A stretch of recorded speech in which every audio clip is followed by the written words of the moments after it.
¿Qué tal? ¿Cómo están? Bienvenidos a Acción Hispana. Les saluda Jackie Figueroa.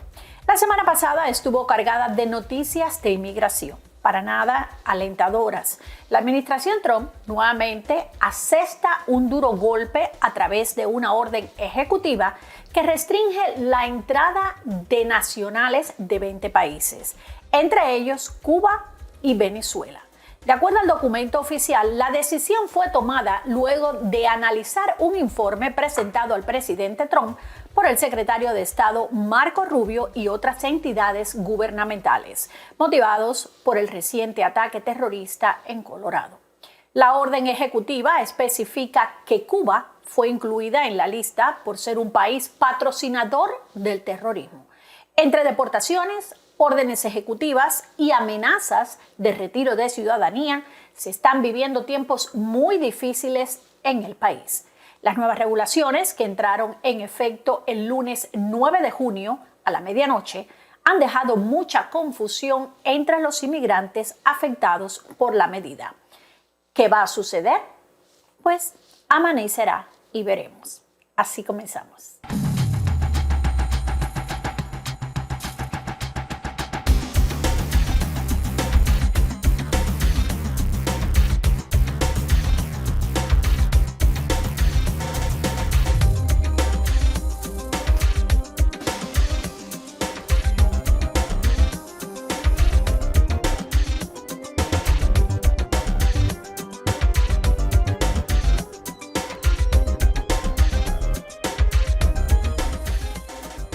Y damos ahora la bienvenida a nuestra amiga, la abogada de inmigración, Marta Arias, para hablar sobre todo lo que está sucediendo. Bienvenida, Marta, un placer tenerte nuevamente aquí con nosotros. Muchísimas gracias por la invitación, un saludo especial a ustedes y sí, ese día no nos veíamos, pero aquí regresamos con ustedes aquí en Acción Hispana. Claro que sí, para aclarar un poco de dudas, Marta, sobre el veto migratorio que dio comienzo este pasado lunes a la medianoche, donde hay como 20 países que entran dentro de ese veto, pero los más significativos o los que nos interesan a nosotros son Cuba y Venezuela, que han entrado en ese veto. ¿Qué pasa con esas personas, con las personas que estaban en trámites migratorios, porque no se les va a otorgar más visa? ¿Qué pasa con todo eso? Bueno, por ahora no vamos a saber no sabemos qué va a pasar. El veto migratorio dice que para Cuba y Venezuela, estas personas no pueden ingresar a los Estados Unidos los que tienen visa de no inmigrante, es decir, como usted dice, aquellos a quienes les vayan a otorgar una residencia en los consulados a partir de junio 9. Si es venezolano o es cubano, no podrá ingresar a los Estados Unidos con esa visa de inmigrante. Creo que de hecho dijeron que iban a cancelar las citas que tuvieran agendadas. Tampoco lo podrán hacer los que tengan visa de turista, que es la B1, B2, la J o la M, que son visas de estudio práctico, o las F, que son las visas de estudiante. Tampoco podrán ingresar si tienen visas emitidas después de junio 9. Si la persona tenía una visa de estas de estudiante o una visa de turista antes de junio 9, esas personas sí pueden ingresar a los Estados Unidos. Y también hay otras excepciones. Por ejemplo, si la persona es residente de los Estados Unidos, pero es cubano o es venezolano y ya tiene su tarjeta de residente, esa persona sí va a poder ingresar. También si es el hijo menor de 21 años, el padre o el cónyuge de un ciudadano americano. Si una persona está esperando recibir la residencia en el consulado y está en uno de esos tres grupos, padres, hijos menores de 21 años o cónyuges de ciudadanos americanos, esas personas sí podrán ingresar a los Estados Unidos. También, por ejemplo, personas que vengan en grupos de atletas o de deportistas que vengan a participar en eventos importantes o de talla internacional también van a poder ingresar. Así que bueno, ahí hay unas cuantas de las excepciones que aplican a esta prohibición de viaje.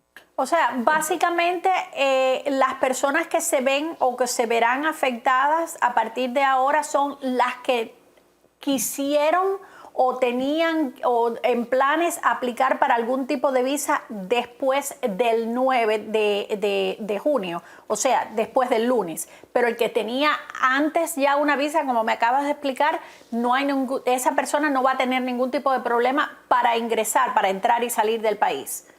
Correcto, no debería tener ningún tipo de problema. Sin embargo, pues se está aconsejando a las personas que tengan en cuenta que puede haber demoras en su ingreso, que pueden ser cuestionados un poco más y que deben estar muy conscientes de la fecha en que fue emitida su visa para, si de pronto les dicen algo, pues ellos pueden argumentar, no, mi visa fue emitida antes de junio 9. Igual el oficial de inmigración y aduanas va a poder ver que su visa, cuándo su visa fue emitida.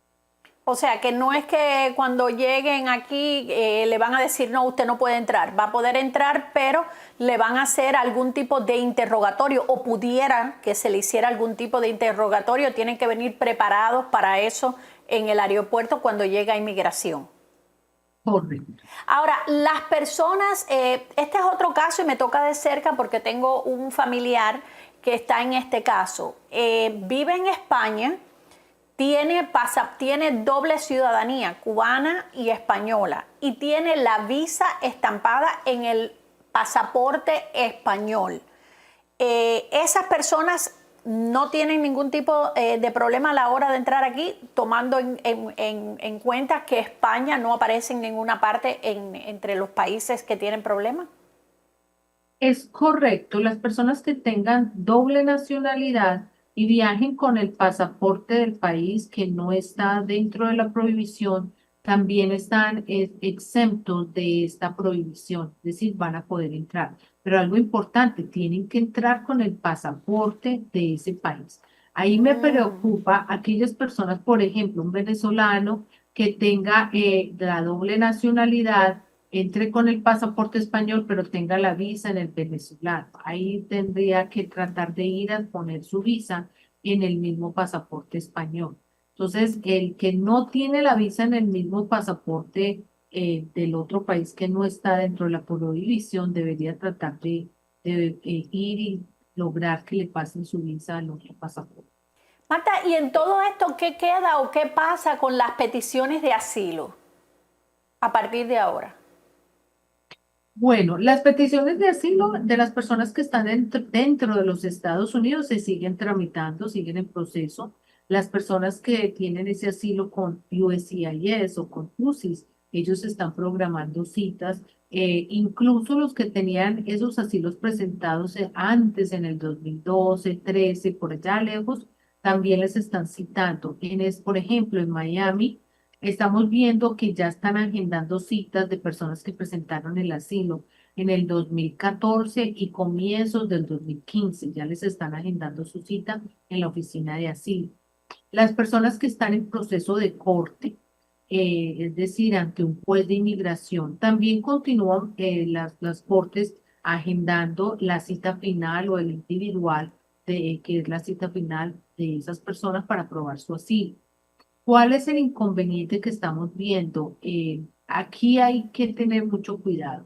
Las personas que llevan menos de 2 años dentro de los Estados Unidos, lo que estamos viendo es que los jueces, más bien los fiscales, piden terminar los casos de esa persona, es decir, pues sacarlos de la corte. Y en este caso, si la persona no continúa con su caso de asilo y se lo terminan y lleva menos de 2 años en los Estados Unidos, puede ser arrestado al salir de la corte porque inmediatamente lo someten en un proceso de deportación expedita o rápida, que fue lo que anunció el gobierno. También estamos viendo que a quienes les niegan su caso de asilo en la corte inmediatamente, por lo menos en Miami y en Texas, hemos visto otras ciudades donde está pasando, afuera están los oficiales de ICE para detenerlos. Entonces la cosa sí está un poco complicada, sobre todo para uno, los que lleven menos de 2 años en los Estados Unidos y dos, a los que continúen su caso de asilo y se les niegue. Pero las personas, en este caso, los nacionales cubanos y los nacionales venezolanos, con este veto migratorio que hay ahora, ¿los afecta la petición de asilo a ellos? Bueno, lo que pasa es que son dos cosas distintas, ¿no? porque la prohibición de viajes son para los que apenas van a ingresar o vayan a venir con una visa turista, como dije, o una visa de no inmigrante, una visa J, o profesional. Si es una persona que viene con una visa inversionista o con una visa de otra categoría, pues no debería tener problema. Ahora, esto, como digo, la prohibición de viajes a los que están fuera, no a los que están dentro. Los que están ya dentro aplicando para asilo, pues continúan su caso de asilo común y corriente y no los afecta porque ellos no están afuera. Ahora, mencionabas ahorita de que cuando están yendo a las cortes, y eso lo hemos visto a través de las noticias, ¿no? Cuando llegan a la corte, le cierran el caso y los están esperando afuera, inmigración los espera afuera y se los están llevando. ¿Es prudente no presentarse a la cita? Porque si yo sé que me van a estar esperando y que me van a deportar, ¿es prudente no presentarse? Bueno, yo no puedo contestar esa pregunta así de esa forma porque obviamente como abogada de inmigración también estoy obligada a aconsejar a las personas de acuerdo a la ley. Y yo pues no, ni un abogado puede dar un consejo de esa naturaleza, decirle a alguien algo así. Mi consejo siempre es para las personas, preséntense, si usted considera que tiene un caso fuerte, prepárese bien, prepare su caso, consiga a su abogado. Si usted cree que su caso no es suficientemente fuerte y cree que le puedan dar una deportación, entonces trate de ir y pedir una salida voluntaria para que no le vayan a dar una deportación. Ya la decisión de ir o no ir tiene que ser algo que toma la persona, pero no debe ser algo que uno como abogado pueda conseguir. Y puede pedir el abogado de la persona cuando la persona va, si va con un abogado o si la persona va sola, como van muchas que van y se presentan ante el juez, puede pedir que no se le cierre al juez, que no se le cierre el caso, porque generalmente es inmigración la que está diciendo no, queremos cerrar el caso, no queremos seguir con este caso y el juez lo cierra. ¿Puede la persona oponerse y pedir que lo cierren? Que no lo cierren, perdón. Sí, la persona o su abogado puede presentar una moción de oposición a la terminación del caso. Y pues obviamente esto está pasando también. Nosotros los abogados estamos tratando de pasar estas mociones para evitar que se le termine el caso a la persona y la persona pueda continuar con su caso en el sí. Okay. Una vez, tengo que ir a una pausa comercial, pero quiero hacerte esta pregunta antes de irme. Una vez que se cierra el caso, y inmigración te coge afuera y te detiene, ¿es difícil continuar con ese caso? ¿Ya ahí no hay nada que hacer? ¿Ya ahí es deportación? Sí, porque cuando el juez niega la petición, él da una orden de deportación. Ahora, es cierto que la persona puede apelar, pero como están deteniéndolos y si el caso no es meritorio o si le terminaron el caso y nunca se decidió el caso, pues también no hay nada que apelar. Entonces, es difícil sacar a la persona ya en una situación de esta. Ahora, si le dan una orden de deportación y lo detienen, lo único que no puede pedir es algo que se llama la orden de supervisión o el stay of deportation. Uno lo puede pedir, lo que pasa es que bajo esta administración está siendo bien difícil que nos otorguen el stay of deportation o que lo aprueben para que dejen estar a la persona aquí por lo menos un año, que es lo normal del tiempo que aprueban el stay of deportation.